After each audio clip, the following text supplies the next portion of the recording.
Hello and a warm welcome to Federal's special program, Capital Beat. Just few days left for the first phase of Lok Sabha elections to start, which begins on 19th of April.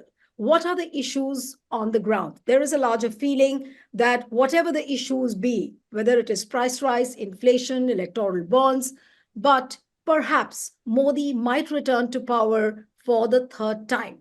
So which way is this election going forward? Are the silent voters really holding the key this time? Joining me now is a very special guest who's a renowned economist, social commentator, and someone who's an author who wrote a book called The Crooked Timber of New India. I welcome Mr. Parakala Prabhakar on the Federal for the first time. So thank you so much for joining on the Federal. It's a real pleasure having you on our platform. And I'm also joined by our business editor, Giri Prakash. So both of us are going to question you, and Giri will be handling the economy part of it, and then I'll question you on the democratic and the social issues as far as they are concerned. So I'll be questioning you on that. So let me begin first with the political questions. Which way do you think is this election 2024 really heading to? Do the issues really matter, or people feel that Modi is so powerful that there is no way but he will return to power? Neeru, thank you very much for having me on this platform. I always enjoy speaking to you. You've introduced this the entire topic in a very interesting way. You said, in spite of all the issues, there is a general feeling that the present government might return. That's what you said. In your introduction, you've hinted that there are many issues which are not being addressed by the present government, like price rise and unemployment, rural distress. Then, of course, there are issues between center and state. There are issues about foreign policy, issues about large chunks of our land being occupied by the Chinese. There are several issues. And then you say that in spite of all this, the government is likely to return. What does it mean? It means that, somewhere there is this feeling which is being propagated by the government and by the ruling party that, we have not resolved any issues, but still we are coming back. Isn't it really brazening it out that you, on the one hand, admit that, you have not handled any issue? You've not fulfilled the promises that you made, which brought you to power in 2014.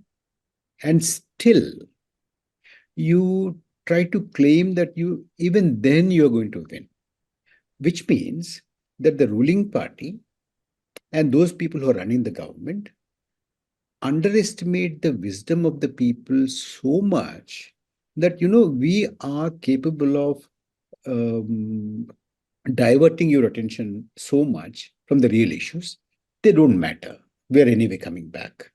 And when they say that, are they in any way saying that, okay, you give us a mandate and we will try to, address these things? No, even then they don't do that. They're not saying that. And nobody, even those who are saying that the government might return to power, are not saying that they will return to power. Probably at least then they will address these issues. They are certainly saying that they have not addressed these issues.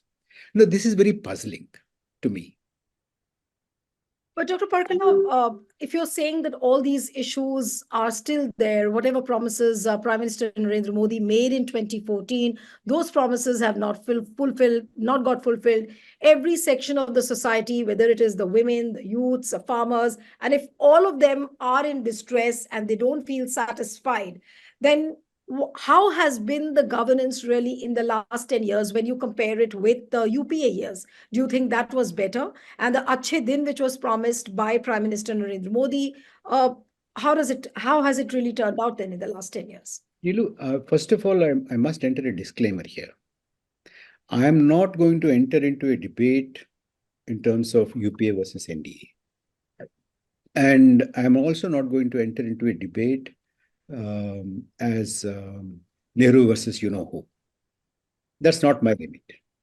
The thing is this: in 2014, there were certain promises made, and then a huge mandate was given, and that mandate was renewed in 2019.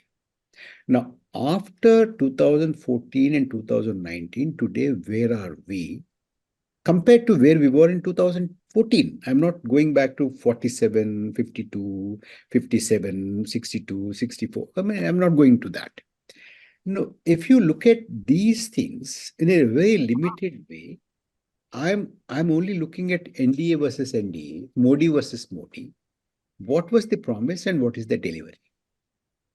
If you limit your analysis to this, if you limit your comparison to this, then on the economy, on the polity front, center-state relations, foreign relations, the core ideals and core ideas of our constitution, like secularism, pluralism, diversity, on all these counts, democracy, on all these counts, this government comes across as a total failure. And this government comes across as somebody who has complete disregard for its own promises as well as the core ideas and ideals of our nation and our constitution. But, sir, if you're saying that this government has miserably failed, what do you think are the dangers if the same government gets repeated or people vote back for Modi? Well, if at all that happens, I think it's unlikely to Why are happen. you saying if?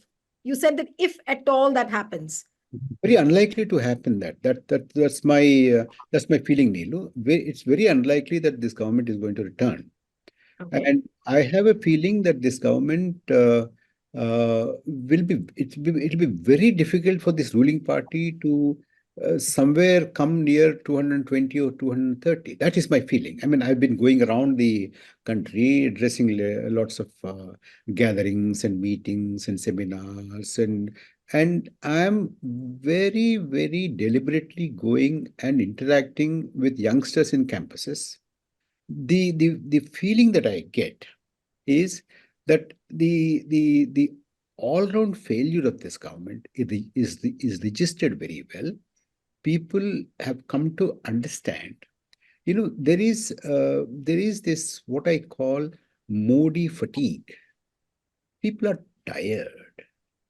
They've been hearing this kind of a thing, loud claims and promises, 2022 doubling of farmers income, 2 crore jobs and 15 lakhs rupees in every. Dr. Parkala, but while you talk about Modi fatigue, there is a large section of people who still feels that, there is no alternative for Modi. Modi is a big hero. He still remains very, very popular. Uh, so what would you really say to that? you know And uh, I'll hand it over to Giri. Yeah. Neelu, of course, there is, I won't say it's a large section, but there is a significant section. I'm not saying that, there's absolutely nobody who would support the present government, who would support the present leadership, who would support the present prime minister. I'm not saying that, but there are. But, it's a question of, who is in the larger number. That's, of course, is the democracy, isn't it? When this government came to power, it came to power on a huge promise of a strong leadership, no policy paralysis, no corruption. We will give a very strong direction, and we will increase the image of India in the world, and all that. And today, if you look at each one of them, on each and every count, this government has miserably failed. And this government always promises rather than delivers. Now, for instance, look at this. Every time the prime minister says, in the next 1 year, in the next 2 years, and maybe in 2047, it's always a future that they're showing. Okay, a promise is attractive for some time, once, twice, thrice. But after that, people start feeling. That is why I call this a Modi fatigue, because the prime minister, knowingly or unknowingly, is exposing himself too much. You know, exposure is good if you are delivering, or initially if you're promising. But it can't remain a promise always. And if there is no delivery, enormous exposure actually does more harm than good. And that has set in, that mood has set in. I have known, people who say, Arey, bahut ho gaya. He's going on talking. When does he deliver? Why is he always saying 2047, 2030, 2029? Why is he saying all that? What is it today? Today, because of price rise, because of rural distress, because of agriculture in a problem, because of a huge unemployment. Neelu, you probably have an idea, but the kind of serious unemployment the country is looking at, especially the youth unemployment, is enormous. Right. And Okay. you've seen the recent data. Of course, when we talk to Giri, we will have more time to talk about the economic things. But look at the data on inequality in India. Absolutely. I think it's the right time for Giri to butt in now. Over to you, Giri. Yeah, thank you. Mr. Prabhakar, you did talk about the fact that you don't, one disclaimer was that you don't want to talk about UPA. But one of the reasons why UPA failed to win the 2014 elections was because of the so-called policy paralysis, which you just mentioned. When we look at uh, the tenure, the last decade, there have been various instances of policy paralysis. But in spite of that, it looks like Mr. Modi is more Teflon than anyone else. If you see that while everybody talks about it, it doesn't actually translate into negative votes for the party. It's happened during the last elections. I'm not too sure what will happen this time. So if I dig deeper, what exactly, and this is more of a political economy kind of question, what exactly is actually while you do talk to students and all that, will it actually translate into negative vote? Because are people really bothered about policy paralysis, unemployment, and stuff like that? And I think that's one question which is in everybody's mind. Hmm. You know, if you had asked me, are people worried about constitution? Are people worried about our external relations? I would be very ambivalent in answering those questions. We don't know. Some people may be, some people may not be. But if you ask me, because you are yourself an economist, if you ask me, are people worried about unemployment?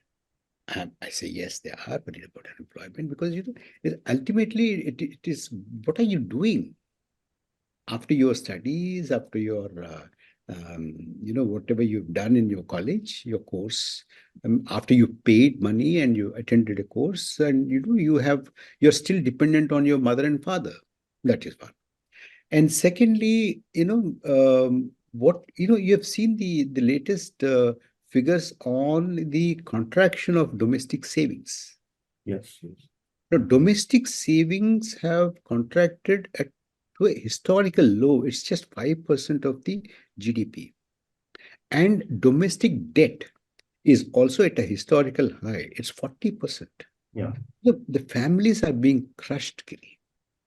Now, if you think that even though those things don't matter, and somebody who is at the helm of affairs uh, can continue to be a Teflon after such huge amount of distress in jobs, in prices, in agriculture, a range of issues, then I think we are in some way underestimating the wisdom and the felt lived experience of people.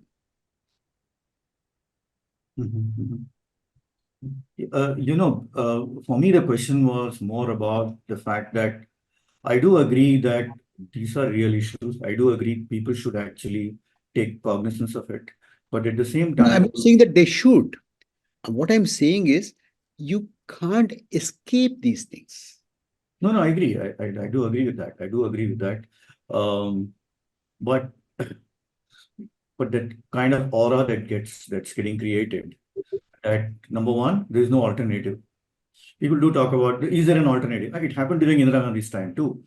Was an alternative, and it's playing out now itself. But the difference between the two are very, very different in way people look at Mr. Modi. And while everybody talks about these things, my question again was that when they go to vote, will they go and will they think about it? Is that uh, too serious for them to consider it? I completely agree with the fact that there are no jobs available. Job market has shrunk to a large extent, and the government comes out with a whole lot of stuff. Like the other day, the Minister for Information Technology talked about how it is how PLI scheme has created 5 lakh jobs, and Mr. Raghuram Rajan talked about where are those jobs, right? Which is actually true. But for me, the fundamental question again is that are these issues still so relevant that will make somebody go and vote against the party? Because that kind of aura that gets created, that everybody is talking about Modi as not a prime minister, but something much more than that. There are people who still feel that the present government is good and the present prime minister is very good. There are some people. But, my take is this. And there will always be, like, for instance, there are people even today in India who feel that the British rule was better. You cannot have, for any opinion, you cannot have zero people.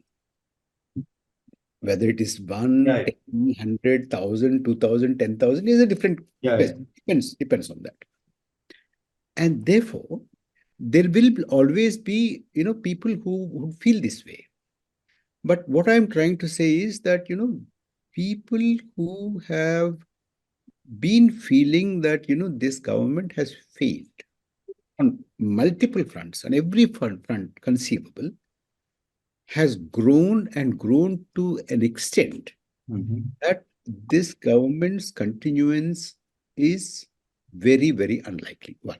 Secondly, I'll tell you again. Let's come to, probably this is Neelu's domain, but I will straddle these two anyway. It's again it's political. Sure, sir.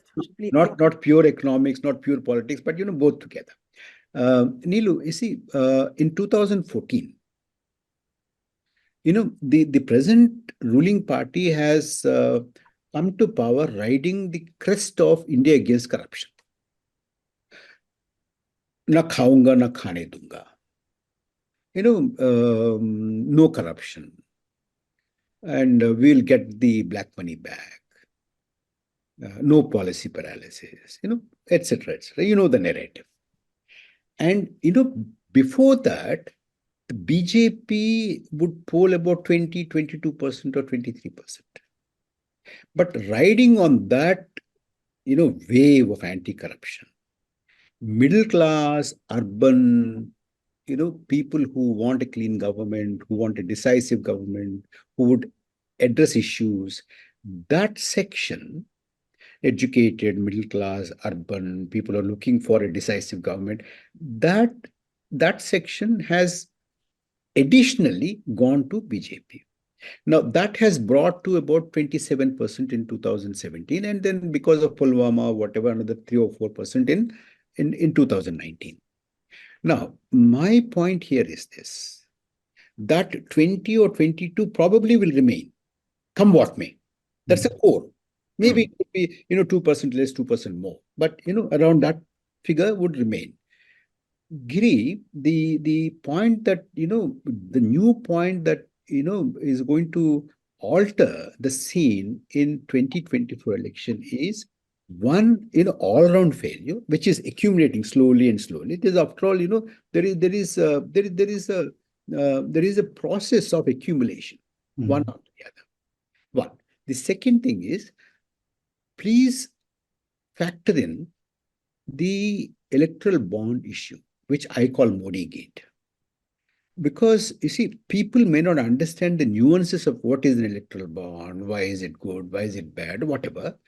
But there is this feeling which is very fast going into the people. Then there is a discussion now that with through Yeah. electoral bonds, this government and this Dr. party. Parakala, I would like to interrupt you here. Allow me to do that. You were speaking of electoral bonds. What I want to know from you is that electoral bonds, of course, the mainstream media is not raking up that issue at all. Even the opposition cannot, I mean, it doesn't seem to be taking that issue to the doorstep of the common man so that they can understand. It's just that, you hear some voices here and there that, okay, it's resounding somewhere in some corner of the country. There is an exchange of money which has happened. But those voices, at least to me, look very, very shallow and cursory right now. It's not that, it has gone very deep into the people's minds. So, do you think that this electoral bond issue really will become an issue for 2024 elections? And does it have the power to dethrone the Modi government? I would like to add to what Neeli said, demonetization. Pre-2019, I think this was the biggest thing that could have rocked the country, and the opposition didn't really take cognizance of it. In Absolutely. any other government, the government would have fallen much earlier than 2019, much before the next general elections, but it didn't happen. Do you Right. think electronic bonds will actually be taken as seriously as demonetization? I mean, even that was not taken seriously, but the fact is that um, the whole thing is that the Congress supporters were the biggest critics of uh, the Congress party, and that's one of the reasons why that government fell. But it doesn't seem to translate into something like that. People think that Modi is beyond corruption. Modi is beyond all that. Yeah. People do not attribute economic failures to him. They attribute it to everybody else, maybe the bureaucrats, maybe ministers and all that, but they don't say Modi is Absolutely. far bigger than that. And he's Um, right. Giri is absolutely right because people don't think that Modi can really indulge in so much of corruption. Yeah, yeah. Yes, sir. well, I think that's a very well taken point. I do agree. But you see, Neelu, there are always phases. A phase until when you give a lot of elbow room and you give benefit of doubt. Okay. But beyond that, after that, you will not be prepared to give that kind of a benefit of doubt anymore. Just because you were given a benefit of doubt yesterday, it doesn't guarantee that you will be given a benefit of doubt today and tomorrow. And you think that moment has I arrived? think that is over. Okay. That is over. That is what I feel. Hmm. Because I have, and also this moody fatigue has set in. अरे, he बहुत बोलता है. He goes on talking. He goes on promising. Every time you ask him, he'll give you another date. He'll say for something, he'll say 30, for another thing 32, for another thing 42, for another 20, 47. That kind of a thing.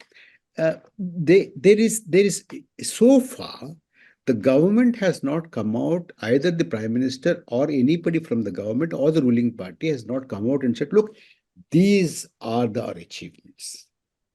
1, 2, 3, 4, 5, 6. Okay, we promised 2 crore jobs, but we couldn't give 2 crore, but we had given 1 crore 80 or 1 crore 50 or 1 crore 20 or something like that. They have not been able to come forward and say, look, this is what we have been able to do. One. The second thing is that, look, it's okay for 1 year, 2 years, 5 years to blame, from Nehru to anybody. But after that, after 10 years, you just can't go on saying that somebody else is responsible. Giri was saying that people tend to think that, bureaucracy is responsible, somebody else is responsible, maybe the ministers are responsible, but not the prime minister. But you see, this government is, although technically people like you would call this an NDA government, but it is not perceived as NDA government. It is not even perceived as BJP government. It is perceived as Modi government. So anything that happens, good or bad, now, it is the prime minister is made responsible. And one more thing I need to add here, it is very naive on the part of the ruling party or the leader or the leadership to think only good things will be attributed to the leader and not the bad things. And that will be too naive. If you start claiming anything good happens to your credit, and at the same time you wish to remain like a Teflon when something bad happens, it's not going to work that way. Not anymore. It might happen up to a point, because you see, you started with a huge amount of goodwill. You started with a huge amount of benefit out doubt. Come on, what after all? Why will they be corrupt? But then one after the other, when things come up, when there is a very clear evidence of incompetence, that nothing is being delivered whatever was promised. On top of it, when there are serious, the thing is this, Giri, any of these things, people are not looking for conclusive evidence. Maybe conclusive evidence has not come even earlier, in earlier cases also. But people are ready to forgive you for some time. After that, Parakala, you were talking about incompetence. just a minute. Let me finish this. After that, once that phase is over, even a casting of a doubt will bring you down. Because you see, I'll tell you, Giri, what was the USP of the BJP and the Modi government? Na khaunga, na khane dunga. Now today, the BJP, including the Prime Minister, says not only us, but they have also taken.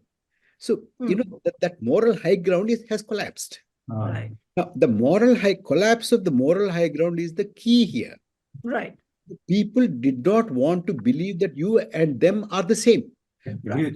You're volunteering to say that, look, it's not only me, they have also taken. No, but does it Not- mean, Dr. Parkala, that Modi has lost the moral high ground? That looks quite likely from what you're saying. But have they lost the narrative to win the election? Of course, there are so many issues, and you laid them out very, very clearly. But have they lost the narrative still? You see, what is surprising in this entire campaign so far? And once the die is cast, I think the campaign is going to go this way only. What I found, Neelu, is that BJP has no narrative today. Look at the way the BJP, the Prime Minister, reacted to the Congress manifesto. They're talking about it is a Muslim League manifesto. Who knows what is Muslim League? Other than that, they had absolutely nothing to say. One. The second thing is, when the entire country it's like this. I mean, there's a saying in Telugu that if there is a hen, not hen, sorry, the cock. If you shut the cock up, it doesn't mean that the dawn doesn't break. There is I don't know, you must be having it in Kannada also. Yeah. If you shut the entire mainstream media and don't discuss electoral bonds, don't think the country is not discussing electoral bonds. Country is discussing electoral bonds. Young people are discussing electoral bonds. Young people are discussing berozgari, unemployment, price rise. Households are discussing these things. Rural areas, people are discussing, where is the money? Where is the income? where, what happens to the crops that we produce? These things are being discussed, and by shutting a narrative. And the point I'm trying to make is the BJP is this election is not coming forward with a clear argument why they should be given a vote. Right. They are trying to say, Muslim League, 1930s, 1940s, Jawaharlal Nehru, etc., etc. But what is it? And that was not the case even Are last. you saying, Dr. Parkala, are you saying that BJP is sounding and looking clueless in 2024? Exactly, exactly. You've taken the words out of my mouth. But two, three quick questions, and then I'll hand over the baton to Giri for the concluding remarks. What happens now if, despite all this, Prime Minister Narendra Modi returns to power? All the fears that people have been talking about, there will be no constitution, there will be no elections. Now we do not know how much to believe. And even the BJP people keep saying that these are all misconceptions spread by the opposition and by the naysayers of Modi government. What do you think will really happen if Prime Minister returns to power for the third time? First of all, let me preface my remarks by saying that it is very, very remote possibility that the BJP and the current government and the current Prime Minister are returning to power. Having said that, in the unlikely scenario of BJP returning to power with the present Prime Minister as the head of the government, this will spell disaster to India. First of all, it will further deepen the economic crisis. Secondly, the constitutional values that we have known for the last 70 years, over 70 years, will be completely gone, completely obliterated. You will not see a constitutional democracy anymore. And India, in all likelihood, will not see a fair and free election ever after this election, if at all this returns the current Prime Minister and the current government and current ruling party to power. This will also spell another thing, which is much more dangerous. What is happening in Manipur today can happen in every state. Please do not be under the illusion that it is somewhere, because Northeast is not in the not a main part of our national consciousness and national conversation. Yet, what is happening there can happen anywhere tomorrow. One. The other thing is the kind of dog whistles that we hear now from here and there, from Dharma Sansad, Haridwar, people are marking houses and calling for economic boycott, calling from jihad, and calling for Hindus to bear arms at home. These things will no longer, and then the kind of slogans is Desh mein rehna hai to Jai Shri Ram chillana, is, I mean, all those kind of divisive, all this kind of hateful slogans that we hear on the streets of Delhi. These things will not be done by some fringe elements, not as dog whistles. But I'm telling you the danger if this government returns and under this leadership with this kind of a mindset is that all these things, these kind of slogans will no longer be dog whistles, but it will be open calls from the ramparts of Red Fort. That is the danger which is staring India today. That's really intimidating. I really don't know what to say, but And one do more you? thing, Neelu, just one more thing. Please don't get me wrong. I don't really enjoy saying this. I No, don't I was in like fact, to say Dr. this. Parkala, I was actually about to ask you, because you have been giving a lot of interviews recently on various platforms, and people do feel that you're It doesn't give me a some sort pleasure of to say that. campaign against. No, people feel that you're running some sort of a campaign against Modi I government. have absolutely no interest in running a campaign against anybody. Hmm. I am only interested in defending the core values of our constitution, such as democracy, liberalism, diversity, secularism. These are the values. You see, Neelu, please don't be under the impression that these values are, artificially grafted to India's political life. These values have come up from the long drawn freedom movement of this country. And a lot of ideas have been in play. A lot of contending ideas of India have been in play. And there are people during the freedom movement who said that India should be for Hindus. That was also there. All those churning took place, and after the churning has taken place, what we have is this document. If you allow me one more minute, Nilu, I must say this. When our constitution was being made, from November 1946 to December 1949, almost for 3 years, just short of a month, that was the most tumultuous time, most crisis-ridden time in our country's national history. At that time, when people were going into the Constituent Assembly and coming out, they were going from streets and towns which were being ripped apart because of communal violence, partition, killings, and hate, and direct action, all those calls. But even then, people who walked through those streets and through those towns went into the Constituent Assembly and decided that this country should be a secular country, a diverse country. It has just not come about like this. People have not, it was not that people sat comfortably and thought about these things.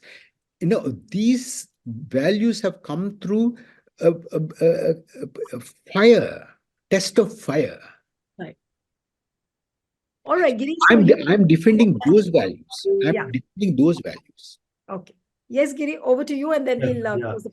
So if we do a bit of a deep dive, if you look at the so-called economic reforms of the Modi government, if you look at the PLI scheme, for example, I mean the gaps in the public policy formulations, what are your thoughts on that? And plus, Sensex jumping at least 3 times from 2014 to 2024, it's around 75,000 and more points.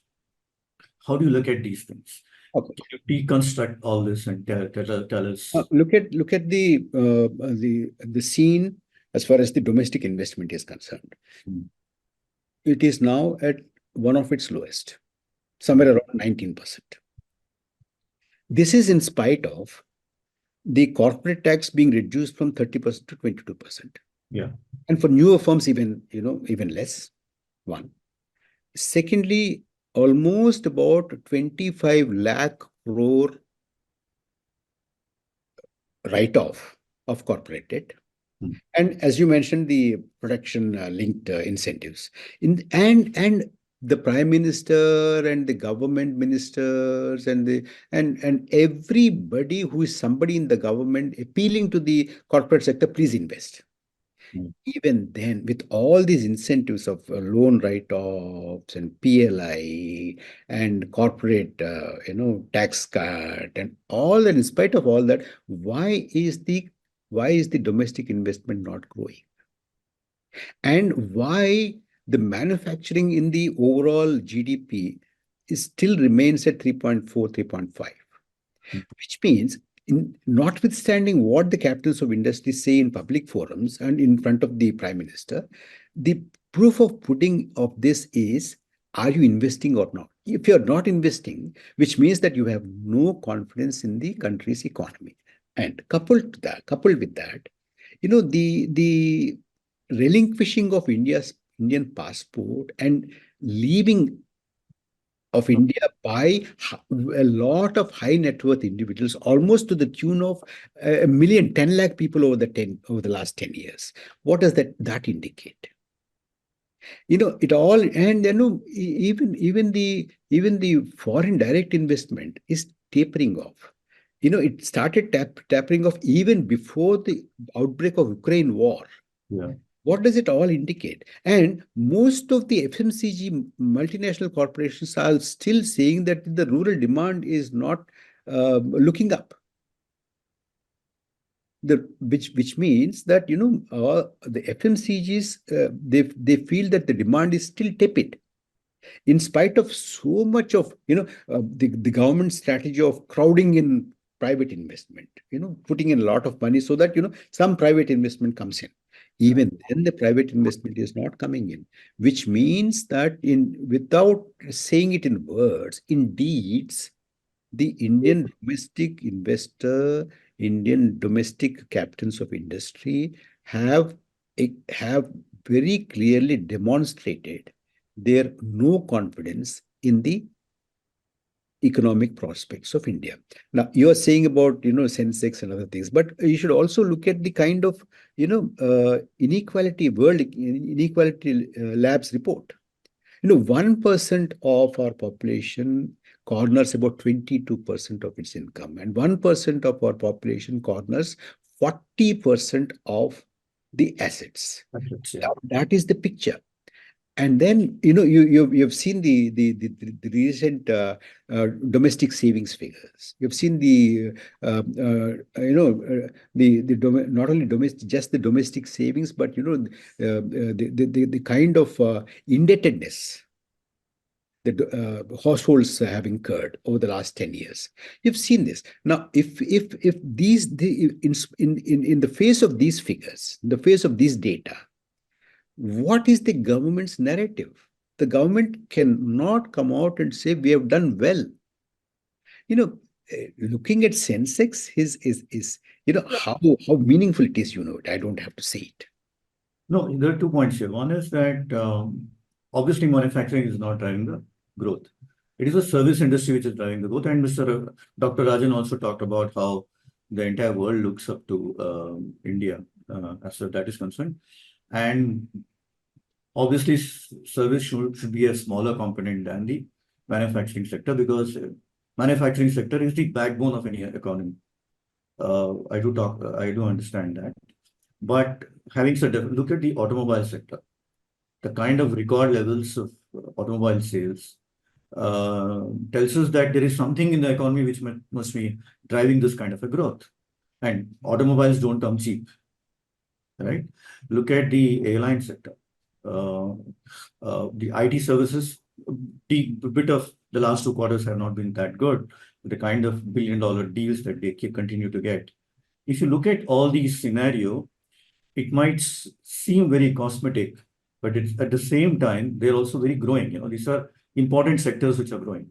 Okay, Giri, actually that's a very important point that you have brought up. But the way I look at it is this. It actually mirrors the rural distress. So it actually mirrors the inequality that is growing. It all actually mirrors the jobless growth that is happening in India. I'll tell you how. You talked about the automobile sector.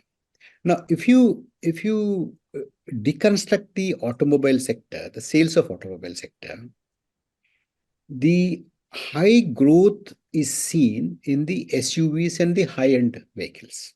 Mhm. Not in the low-end vehicles. Not even. I mean, forget about the two-wheelers. Two-wheelers is in a very bad shape, which means that it actually reflects the kind of growing inequality, growing richer, and poor growing poorer. And the rural wages and the normal wages are stagnant. So this actually, and then of course, in the service sector, to the neglect of the manufacturing sector, in spite of the government, trying to cajole people and domestic captains of industry to come into the manufacturing sector has not grown. Therefore, you have so much of joblessness today. So whatever growth that you see, as you say, it is in the service sector, but what kind of a service sector, and whom does that service sector serve? Now, for instance, you have a tremendous growth in the numbers of billionaires in our country last 10 years, from 125 to today, I think it's 165 or so. Yeah. And then you have a massive expenditure on pre-weddings. Now, if you and there are people who would argue that that also has generated a lot of employment, incomes, and things like that. And I have come across a piece written by a very renowned economist who is almost very close to the present regime, Professor Arvind Pangaria, and who is also appointed as the Finance Commission chairman. He said, "Don't lose sleep over inequality." And this is astounding. I'll tell you two more wisdom pearls of wisdom. One is Professor Panagaria saying that don't lose sleep over inequality, and the chief economic advisor says that solving unemployment problem is not the duty of the government. And another apparatchik of the government says that it's mostly a poverty of ambition that is the bane of India's youth. You should dream of becoming Mark Zuckerberg. You should dream of becoming Jeff Bezos. You should dream of becoming Bill Gates. Don't see pictures of the movies of Ritvik Ghatak or Mrinal Sen. That's not the thing. This is the kind of narrative that the present government has. It has no narrative for solving unemployment, bringing prices down, giving room for the federal narrative, federalism to flourish. That is not the narrative. And for every ultimately, we don't bother about economy. We don't bother about any other person than the Hindu person. We don't bother about any other person than a couple of rich people. Giri, the narrative seems to be this: I will give you 5 kilos of food grains, but I will give 5 airports to my friend.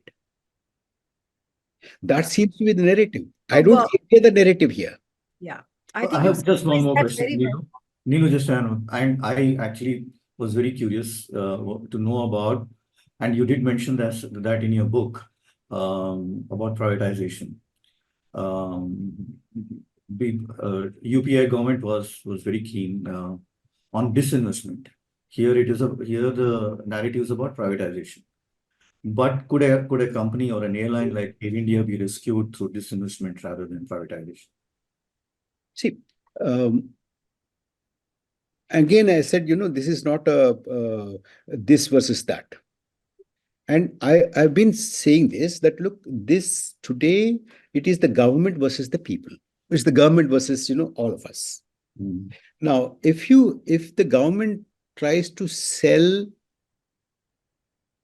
or try to market selling of public sector undertakings as reform, I'm not buying this. You reform. For instance, we have Vizag Steel. If the Vizag Steel is not doing well, you have to examine why it is not doing well. It is not doing well. One of the primary reasons is that it doesn't have a captive iron ore mine. You give an iron ore mine to it and see whether it does or not, whether it does well or not.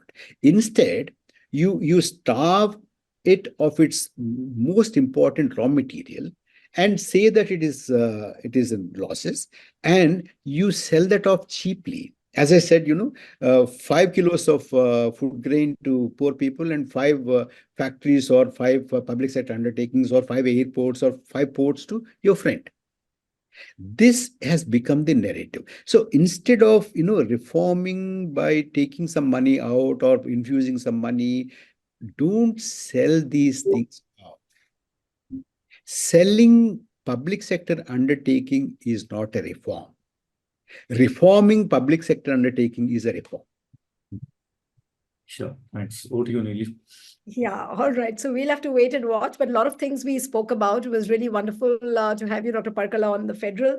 And we'll hope you will keep coming to us more and more on this platform. Thank you so much. And thank you so much, Giri. And one appeal to the viewers who are watching this discussion, subscribe to our channel, send us your feedback, and stay tuned to the Federal. Thank you.